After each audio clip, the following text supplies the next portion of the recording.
अल्हम्दुलिल्लाहि वहदह वस्सलातु वस्सलामु अला मन ला नबिय्य बअद अम्मा बाद। अॼु इंशाअल्लाहुल अज़ीज़ छहें सिपारे जे ख़ुलासे ॾे असां अचूं था त छहें सिपारे में जेके बुनियादी ॻाल्हियूं ऐं अहम ॻाल्हियूं जेके उन्हनि इशारो करणु मक़सदु आहे। पंजे सिपारे में अल्लाह सुब्हानहु व तआला मुनाफ़िक़ीन जी बेहद मज़म्मत बयानु कई ऐं हिकु उसूल बि आहे त कंहिं माण्हू जी बुरी ख़सलत खे बयानु नाहे कयो वेंदो, उन जो इज़हार नाहे कयो वेंदो, लेकिन उहा शइ जेका ज़रर हुजे, ॿिए कंहिं जे लाइ नुक़सानदेह हुजे त उनखे बयानु कयो वेंदो आहे। इन में को हर्ज न आहे। मुनाफ़िक़ीन जी जेका वसफ़ हुई निफ़ाक़, जेका बाद में अचण वारे हर हिकु शख़्स जेको बि उन्हनि जे इन वसफ़ खां जेकॾहिं मुतसिफ़ थिए हा त उन जे लाइ ज़रर बाहिस थिए हा। इन जे करे अल्लाह रब्बुल इज़्ज़त इन जी निफ़ाक़ के बारे मुकम्मल वाज़े ऐलान करे ॿुधायो त उन जी ही निफ़ाक़ हुयो ऐं इन निफ़ाक़ खां हर हिकु माण्हू बचे। अहिड़ी तरह गॾोगॾु अल्लाह रब्बुल इज़्ज़त छहें सिपारे जे अंदरि मुनाफ़िक़ीन जी मुज़म्मत खां बाद यहूदियुनि जो ज़िक्र कयो ऐं उन्हनि जा जराइम ज़िक्र कया त यहूदियुनि जो छा जुर्म हुयो ऐं यहूदियुनि कहिड़ा कहिड़ा जुर्म कया। ईसा अलैहिस्सलाम जे बारे में यहूदियुनि ऐं ईसाइनि ॿिन्हिनि खे अल्लाह रब्बुल इज़्ज़त माना बेहद मज़म्मत अल्लाह सुब्हानहु व तआला छहें सिपारे जे अंदरि कई। एतिरे क़दुरु त ईसाइनि जो जेको अक़ीदो आहे अक़ीदा तसलीस, त चवंदा आहिनि त इलाह लफ़्ज़ मुरकब आहे टिनि लफ़्ज़नि सां। माना आहे त हिकिड़ो पीउ, ॿियो पुटु ऐं टियों रूहुल क़ुदुस, यानी पीउ मां मुराद था वठनि अल्लाह रब्बुल इज़्ज़त, पुट मां मुराद ईसा अलैहिस्सलाम, रूहुल क़ुदुस मां मुराद जिब्रील अलैहिस्सलाम। माना इहे टे आहिनि, मिली करे पूरी काइनात जो निज़ाम ठाहिनि था। ऐं जॾहिं त हिकिड़ो गिरोह इन्हनि मां अहिड़ो बि हुयो जंहिंजो नज़रियो हुयो त सिर्फ़ु ईसा इब्नुल्लाह आहे ऐं इहो ई निज़ाम हलाए थो, त इन्हनि ॿिन्हिनि नज़रियात जो अल्लाह रब्बुल इज़्ज़त रद्द करे पंहिंजे क़ुरान मुक़द्दस में बयानु कयो ऐं ॿिन्हिनि खे ॿुधायूं त या अहलल किताब ला तग़लू फ़ी दीनिकुम वला तक़ूलू अला अल्लाहि इल्लल हक़। मुख़ातब अल्लाह रब्बुल इज़्ज़त उन्हनि खे करे ॿुधायो त अहले किताब तव्हां पंहिंजे दीन में ईसा अलैहिस्सलाम जे बारे में एतिरो ग़ुलूब न कयो अल्लाह रब्बुल इज़्ज़त जे बारे में। ऐं ईसा अलैहिस्सलाम खे अॻिते पूरी आयत में अॻिते बयानु आहे त टे इलाह जे बारे में तव्हां न चओ, बल्कि अल्लाह सुब्हानहु व तआला पाक आहे। अल्लाह रब्बुल इज़्ज़त अकेलो ई इलाह आहे, उहो ई माबूद बरहक़ आहे। पूरी तफ़सील इन आयत जे अंदरि अल्लाह सुब्हानहु व तआला ॿुधाए छॾी। अहिड़ी तरह हिन सूरत जेका हले थी सूरत निसा, हिन जो आख़िरी हिसो जेको आहे सो आख़िर में वापसि अल्लाह रब्बुल इज़्ज़त मीरास खे बयानु कयो ऐं मीरास खे बयानु करण जो मक़सदु इहो आहे त मुआशिरे जे अंदरि औरत खे बिल्कुलु हक़ीर सम्झो वेंदो आहे ऐं मुआशिरे जे अंदरि औरत खे मीरास खां महरूम कयो वेंदो आहे। दलील छा ॾिनी वेंदी आहे त औरत आहे न घोड़े ते चढ़ी सघे थी, सवार थी सघे थी, न जिहाद करे सघे थी।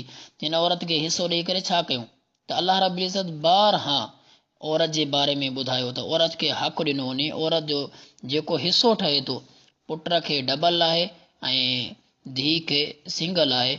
मिसाल जे तौर ते जेकॾहिं हिकिड़ो पुटु आहे ऐं हिकु धीउ आहे त कुल माल जा 3 हिसा कया वञनि ऐं 2 हिसा पुट खे, हिकु हिसो धीउ खे ॾिनो वञे। अहिड़े अंदाज़ सां अल्लाह रब्बुल इज़्ज़त बारहा सम्झायो। सूरत निसा जे आख़िर में बि अल्लाह रब्बुल इज़्ज़त हिकु मीरास जे हवाले सां आगाही ॾिनी त मीरास में औरत खे शामिल कयो वञे। त ही बक़िया जेके सूरत निसा जा 3 अहम मज़मून रहियल हुआ। मुनाफ़िक़ीन जी मज़म्मत खां बाद यहूदियुनि ऐं ईसाइनि जे बारे में अल्लाह रब्बुल इज़्ज़त मज़म्मत बयानु कई ऐं अहिड़ी तरह आख़िर में सूरत निसा में मीरास जो बयानु कयाऊं। अहिड़ी तरह अॻिते हलूं था असां सूरतुल माइदा। सूरतुल माइदा इन सूरत जी वजह तस्मिया इहा आहे नाले जी त ईसा अलैहिस्सलातु वस्सलाम वटि पंहिंजे क़ौम जा माण्हू आया ऐं उन्हनि इहो चयो त असां अव्हांखे तस्लीम कीअं कयूं। तव्हां अल्लाह रब्बुल इज़्ज़त खां दुआ कयो त आसमान तां दस्तरख़्वान अचे, नाज़िल थिए ऐं उन में माना खाइण पीअण जूं शयूं हुजनि ऐं आसमानी माना हिकु नेमतूं हुजनि। त ईसा अलैहिस्सलातु वस्सलाम दुआ कई ऐं अल्लाह रब्बुल इज़्ज़त आसमान तां दस्तरख़्वान नाज़िल कयो जंहिंजे अंदरि मानी खाइण पीअण जा जेके बंदोबस्त हुआ उहे हुया। त इन जे करे हिन सूरत जो नालो सूरतुल माइदा रखियो वियो आहे, यानी दस्तरख़्वान। त हिन सूरत जे अंदरि अहम जेके मज़ामीन आहिनि जिन इशारो करणु मक़सदु आहे उहे तक़रीबन 15 जे क़रीब आहिनि, जिन खे आउं मुख़्तसर बिल्कुलु वज़ाहत कंदो हलंदुसि।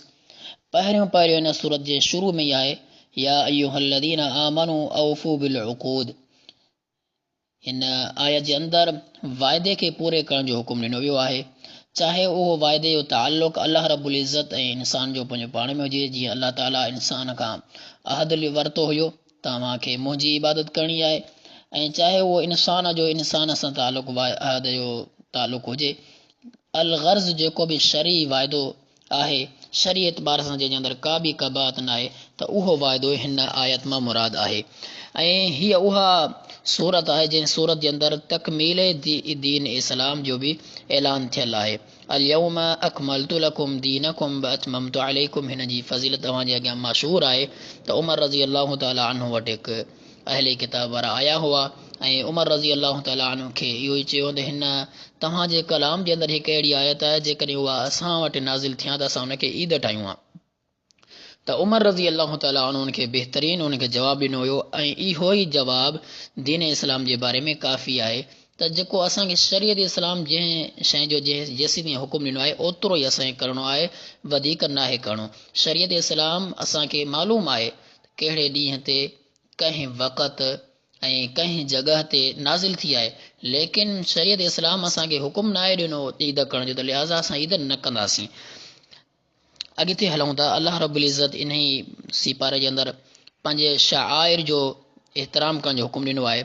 शाआइर जी माना आहे त अल्लाह रब्बुल इज़्ज़त फरमान आहे शाआइर अल्लाह। इन शाआइर जे माना जे बारे में वज़ाहत आहे त बिल्कुलु आम माना इन जी आहे त अलामत का निशानी, कंहिं बि शइ जी का हिकु निशानी अलामत हूंदी आहे सुञाणप जी। जहिड़ी तरह पाकिस्तान जी हिकु अलामत झंडो आहे पाकिस्तानी, अहिड़ीअ तरह इस्लाम जी बि कुझु अलामतूं ऐं निशानियूं आहिनि। जहिड़ीअ तरह अज़ान आहे, मस्जिद आहे, बैतुल्लाह आहे, अहिड़ीअ तरह काफ़ी ॿिए बि शयूं आहिनि। त अल्लाह रब्बुल इज़्ज़त जो फरमान आहे या अय्युहल्लज़ीना आमनू ला तुहिल्लू शआइर अल्लाह। त हीअ जेके आहे सो अल्लाह रब्बुल इज़्ज़त जे शाआइर जे बारे में इशारो आहे त अल्लाह रब्बुल इज़्ज़त जूं जेके बि अहिड़ियूं निशानियूं आहिनि उनजो एहतराम करणु लाज़मी आहे, एहतराम कंदा कयो। ईअं न त तव्हां हिन जो एहतराम न कयो। अहिड़ीअ तरह चौथे नंबर ते हिन सीपारे जे अंदरि जेको बयानु थियलु आहे उहो तहारत जे हवाले सां आहे। जहिड़ी तरह वुज़ू, गुसल ऐं तयम्मुम, इहे टई शयूं बयानु थियल आहिनि। वुज़ू करण जो तरीक़ो आहे मुख़्तसर, ऐं वुज़ू करण सां गॾोगॾु माण्हू गुसल करे, गुसल जो बि तहारत जो तरीक़ो आहे, ॿई तहारत सां तालुक़ु रखंदा। ऐं उहे माण्हू जेके उज़र वारा आहिनि, जेके पाणी नथा पाए सघनि, जंहिं जॻह ते पाणी कोन्हे त उन जॻह ते हू तयम्मुम कनि, या उहे माण्हू जिन खे को उज़ुर आहे, कंहिं तकलीफ़ जे बाहिस पाणी इस्तेमालु नथा करे सघनि, त उहे जेको आहे सो तयम्मुम कनि। अल्लाह रब्बुल इज़्ज़त जो फरमान आहे या अय्युहल्लज़ीना आमनू इज़ा क़ुमतुम इला सलाति फ़ग़सिलू वुजूहकुम व अयदियकुम इलल मराफ़िक़। इन पूरी आयत जे अंदरि अल्लाह सुब्हानहु व तआला इहे टई मसला वाज़े करे छॾिया। अहिड़ीअ तरह 5 नंबर ते अल्लाह रब्बुल इज़्ज़त मुआशिरे जे हवाले सां मुआशिरे खे कीअं दुरुस्त कयो वञे, मुआशिरे खे इस्लामी कीअं कयो वञे, उहो उसूल ॿुधाए छॾियो। मुआशिरे जी बुनियाद जेका आहे सो अल्लाह सुब्हानहु व तआला ॿुधाई त अदल ऐं इंसाफ़ ते मबनी आहे। फरमायो या अय्युहल्लज़ीना आमनू कूनू क़व्वामीन लिल्लाहि शुहदाअ बिल क़िस्त वला यजरिमन्नकुम शनआनु क़ौमिन। हिन आयत में अल्लाह सुब्हानहु व तआला हिकु ऐलान इहो करे ॿुधायो त अदल ऐं इंसाफ़ कयो, मुआशिरे में इस्लाम मुकमल तरीक़े ते बुनियाद रखे वेंदो। त इहा शइ आहे अदल इंसाफ़ करण जी, मुआशिरे खे दुरुस्त करण जे लाइ। ऐं 6 नंबर ते अल्लाह रब्बुल इज़्ज़त जेका इंसान खे ज़िंदगी ॾिनी आहे, उन ज़िंदगी जो इन्हिसार जिहाद ते कयो अथई। जहिड़ी तरह त बनी इसराइल खे जॾहिं अल्लाह रब्बुल इज़्ज़त मिस्र खां हिजरत करण जो हुकुम ॾिनो मूसा अलैहिस्सलाम सां, मिस्र खां निकिरी करे फ़लस्तीन आया त उन्हनि ते मन ऐं सलवा आसमान नाज़िल कयो वियो। उन्हनि जे मुतालिबे ते त उन्हनि चयो त असांखे ज़मीनी जेको आहे सो खाइण पीअण जूं शयूं ॾिनियूं वञनि, त अल्लाह रब्बुल इज़्ज़त उन्हनि खे हुकुम ॾिनो त फ़लस्तीन जी सरज़मीन ते क़ाबिज़ थी वञो। इशारो आहे शाम ते, त माना क़ाबिज़ थी करे तव्हां उन ते जिहाद कयो, ऐं उन खां बाद तव्हांजे लाइ इहे ई तव्हांखे जेका चाह तव्हांजी आहे उन जे मुताबिक़ माना खाइण पीअण जी शयूं मिलंदियूं। या अल्लाह रब्बुल इज़्ज़त ने पूरे नक्शे खे बयानु कयो, क़ौम इनकार कयो। इन मां मालूम त क़ौम पंहिंजे नबीअ जी ॻाल्हि न मञी। हीउ पूरो किसो तफ़सील सां बयानु थियल आहे। अल्लाह रब्बुल इज़्ज़त जो फरमान आहे, क़ालू या मूसा इन फ़ीहा क़ौमन जब्बारीन व इन्ना लन नदख़ुलहा हत्ता यख़रुजू मिन्हा।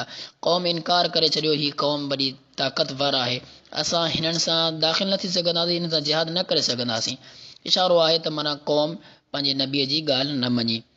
अहिड़ीअ तरह 7 नंबर ते हिन सिपारे जे अंदरि किसो आहे हाबील ऐं क़ाबील जो। हाबील ऐं क़ाबील जे बारे में मशहूरु आहे, हसद जे करे क़ाबील हाबील खे क़तल करे छॾियो ऐं हाबील क़तल करणु न पियो चाहे, न इहो फितनो फ़साद करणु चाहे पियो, क़ाबील क़तल कयो। वतलु अलैहिम नबअ इब्नै आदम बिलहक़ इज़ क़र्रबा क़ुर्बानन फ़तुक़ुब्बिल मिन अहदिहिमा। ॿिन्हिनि क़ुर्बानी बि अॻियां रखी, लेकिन क़ुर्बानी बि हाबील जी क़बूल थी, क़ाबील जी न थी। इन खां बावजूदु क़ाबील हसद करे उन शादीअ जे करे, छोकिरीअ जे करे जेका नसीब में हाबील खे आयल आई, क़ाबील चयो त इहा मूंखे मिले।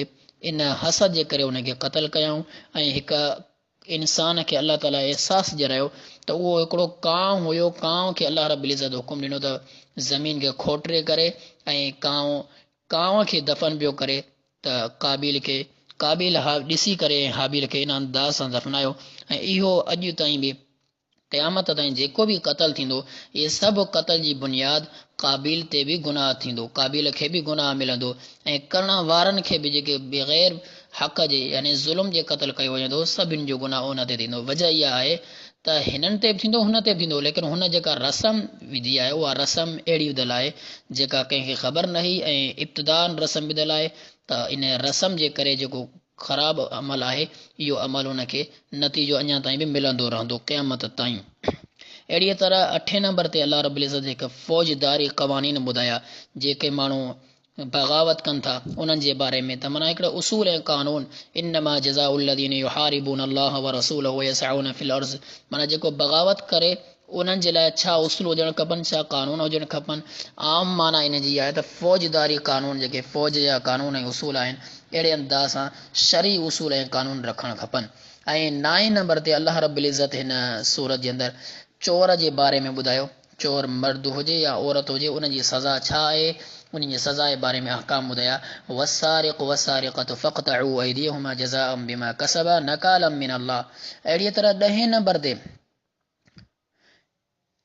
वेड़ जे बारे में ॿुधायूं त हिकिड़ो शख़्स ॿिए शख़्स ते को नुक़सानु करे त उनजो क़िसास वरितो वेंदो। वकतबना अलैहिम अन्न नफ्स बिन्नफ्स वल ऐन बिल ऐन, यानी दियात जे बारे में हुकुम ॾिनऊं। हिकु शख़्स ॿिए शख़्स खे नाहक़ क़तल कयो आहे त उनजी दियत इहा आहे त सभ खां पहिरियां नफ़्स जे बदिले नफ़्स खे क़तल कयो वेंदो। अहिड़ी तरह जेकॾहिं कंहिं माण्हू कंहिंजी अखि जेका आहे सो ख़राबु करे छॾी आहे, अखि खे फोड़े छॾियो अथई, त अखि खे जेको आहे सो उनजी कयो वेंदो। माना अखि जे ज़रिए अखि, कन जे ज़रिए कन, नक जे ज़रिए नकु वग़ैरह। ऐं इन्हनि जी दियत बि ॾिनल आहे, दियत बि हर हिक जी अलॻि अलॻि तफ़सील सां मौजूदु आहे, जेका अहादीस जे अंदरि बयानु थियल आहे। अहिड़ीअ तरह 11 नंबर ते यहूदियुनि जा जुर्म अल्लाह रब्बुल इज़्ज़त बयानु कया त यहूदियुनि कहिड़ा कहिड़ा जुर्म कया, जेको पको वाइदो कयल हुयो अल्लाह ताला सां हुननि जो, उनखे टोड़े छॾियो। वलक़द अख़ज़ल्लाहु मीसाक़ बनी इसराईल व बअसना मिनहुम इस्नई अशर नक़ीबा। पूरो अल्लाह रब्बुल इज़्ज़त 12 ऐं 13 आयत नंबर इहा बयानु कई। ऐं अहिड़ीअ तरह 12 नंबर ते ईसाई आहिनि, जेके ईसाइन जा जुर्म अल्लाह सुब्हानहु व तआला बयानु कया, त उन्हनि चयो त ईसा इब्नुल्लाह आहे, इब्न मरियम। लक़द कफ़र अल्लज़ीन क़ालू इन्न अल्लाह हुवल मसीह इब्न मरियम, यानी ईसा बिन मरियम जेको आहे सो उन जे बारे में इलाह हुजण जो हिकु अक़ीदो रखियुनि, अल्लाह सुब्हानहु व तआला उन्हनि जो बि रद्द कयो। हीउ 6 सिपारे जे बारे में मुख़्तसर ख़ुलासो अवां जे अॻियां हुयो। अल्लाह रब्बुल इज़्ज़त खां दुआ आहे त अल्लाह सुब्हानहु व तआला हिन चंद अहकाम खे सही माना में सम्झण खां बाद उन ते अमल करण जी तौफ़ीक़ अता फ़रमाए। व आख़िरु दावाना अनिल हम्दुलिल्लाहि रब्बिल आलमीन।